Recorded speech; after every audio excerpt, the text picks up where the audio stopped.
समझदार बहू, सत्य घटना। ओफ, ये दाल है या नमक ही नमक। मोहन भैया देखो तो, आज सुधा भाभी ने फिर से खाने में नमक ज्यादा डाल दिया। रानी ने शिकायती लहजे में अपने भाई मोहन से कहा।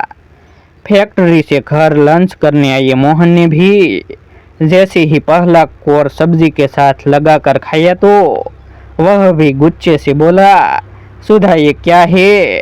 ध्यान कहाँ रहता है तुम्हारा? सब्जी में इतना ज़्यादा नमक? ज़रूर कहीं मोबाइल फ़ोन में लगी हुई होगी, इसीलिए लगता है कि खाने में नमक 2 बार डाल दिया है।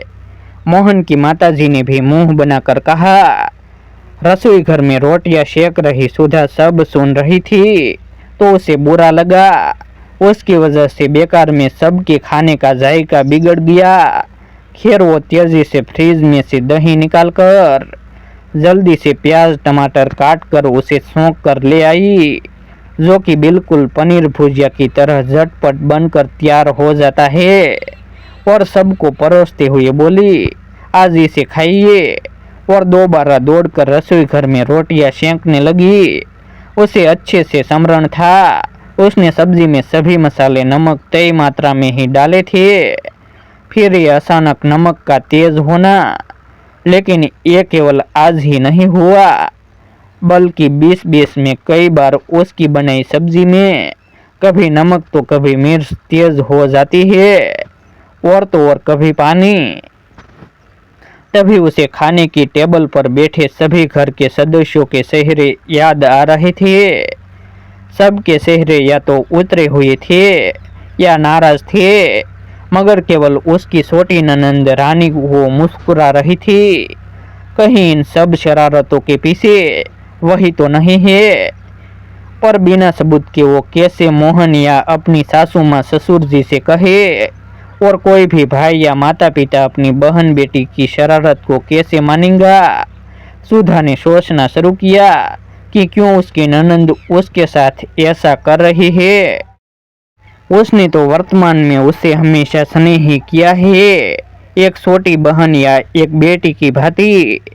फिर कहीं उसकी शादी ना होना इसकी वजह तो नहीं?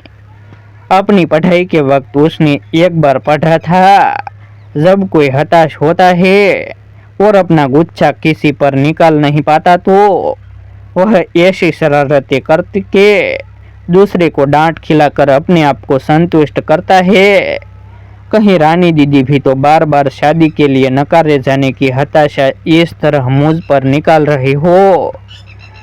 1-2 बार सुधा ने कोशिश भी की रानी से इधर उधर की बातें करके पूछने की, लेकिन रानी साफ तौर पर नकार गई। सुधा समझ चुकी थी कि कोई अपनी गलती कभी भी स्वयं स्वीकार नहीं करता, तो यह रानी कैसे मानेंगी? आखिरकार उसने एक तरीका सोचा और दोपहर का खाना बनाते वक्त जानबूझकर एक कोने में मोबाइल फोन लगाकर उसकी वीडियो रिकॉर्डिंग लगा दी, जिसमें वह सब्जी में क्या नमक मिर्च मसाले डाल रही थी। और फिर सब्जी बनाकर चुपचाप ढंग कर बहाने से छत से कपड़े लेने चली गई। और योजना अनुसार सचमुच उसकी ननंद वहां आई और इधर उधर देखकर जल्दी से कड़छी भरकर नमक सब्जी में डालकर वहां से तुरंत रफू चक्कर हो गई। कुछ देर बाद मोहन फैक्ट्री से लौटकर लंच करने आया तो सुधा ने सबको दूसरी सब्जी परोसी। ये देखकर मोहन बोला, सुधा आज तो तुमने राजमा चावल बनाने के लिए तैयारियां की थी, तो फिर ये आलू मटर रोटी? सुधा ने मोहन से कहा। हाँ, वो राजमा थोड़ी ज़्यादा नहीं गले, इस बार दुकान वाले ने अच्छे क्वालिटी के नहीं दिए, उसे जाकर दिखाऊंगी। खैर आप आज आलू मटर खा लीजिए, क्यों देर करते हैं? आज रानी दीदी को अपनी फ्रेंड के साथ बाहर जाना है ना दीदी? हाँ भाभी, कहकर रानी ने भी चुपचाप खाना खा लिया। रानी के बाहर चले जाने के बाद सुधा ने मोहन और अपने सास ससुर सबको कमरे में बुलाया और कहा, ये देखिए, आप सभी को लगता था कि मैं भूलक्कड़ हो गई हूँ, मोबाइल फ़ोन पर लगी रहती हूँ, इसीलिए कभी नमक तो कभी मिर्च और कभी पानी सब्जी में ज़्यादा हो जाता है। देखिए मैं तो सब कुछ अच्छे से डालती हूँ, मगर जब सबने वीडियो रिकॉर्डिंग देखी तो सब दंग रह गए।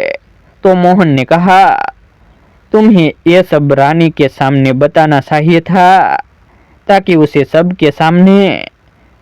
वही तो मैं नहीं चाहती मोहन जी। देखिए ईश्वर की दया से आज नहीं तो कल रानी दीदी की शादी हो जाएगी, लेकिन वहाँ भी अगर उन्होंने अपने ससुराल में अपनी इसी तरह की शरारतें और दूसरों को निशा दिखाने की आदतें जारी रखी तो उनका वहाँ सबसे निभाना मुश्किल हो जाएगा। ऐसे में नतीजा घर परिवार का टूटना होता है। मैंने अपने तरीकों से उन्हें समझाने की कोशिश की, मगर वो बिना सबूत के आपको बताती तो आप भी नहीं मानते। इसीलिए मैंने ये योजना बनाई और वीडियो रिकॉर्डिंग मोबाइल पर लगाकर स्वयं रसोई घर से दूर छत पर चली गई। मगर बेटा तुमने ये वीडियो रिकॉर्डिंग हमें ही क्यों दिखाई? रानी के सामने दिखाई होती तो बाबूजी, माँ, मैं नहीं चाहती कि हमारे घर परिवार में नफरत और बढ़े, बल्कि हम सभी में प्यार बढ़े। इसीलिए ये वीडियो आप ही रानी दीदी को दिखाकर उन्हें समझाइए। जब बच्चे नादानियाँ करते हैं तो बड़े उन्हें सही तरीके से अपने अनुभवों द्वारा संवारते हैं। यूँ तो रानी मेरी ननंद है, मगर मेरी छोटी बहन मेरी बेटी की तरह। और कोई भी माँ अपने बच्चे को निशा नहीं दिखाती, बल्कि उसे इस तरीके से समझाया करती है कि उसकी ज़िंदगी हमेशा खुशियों से भरी रहे। माँ बाबूजी, आप सभी उन्हें प्यार से समझाएंगे तो वह जल्दी और अच्छी तरह समझ जाएगी। अचानक मोहन के माता पिता ने आगे बढ़कर सुधा को सीने से लगा लिया और कहा, बेटा तुम्हारी जैसी समझदार बहू हर परिवार में ईश्वर सभी को दे, जो अपने परिवार को बखूबी निभाना जानती है, जो घर तोड़ने में नहीं बल्कि घरों को जोड़ने में लगी रहती है। ईश्वर तुम्हें सभी खुशियाँ से भरा रखे। कहकर दोनों ने सुधा के सिर पर स्नेहिल हाथ रख दिया। वहीं दूसरी ओर मोहन और सुधा दोनों भीगी हुई पलकों को साफ करते हुए मुस्कुरा रहे थे। ऐसे ही नए नए प्रेरणादायक वीडियो देखने के लिए हमारे YouTube चैनल सब्सक्राइब करें और वीडियो को लाइक करें।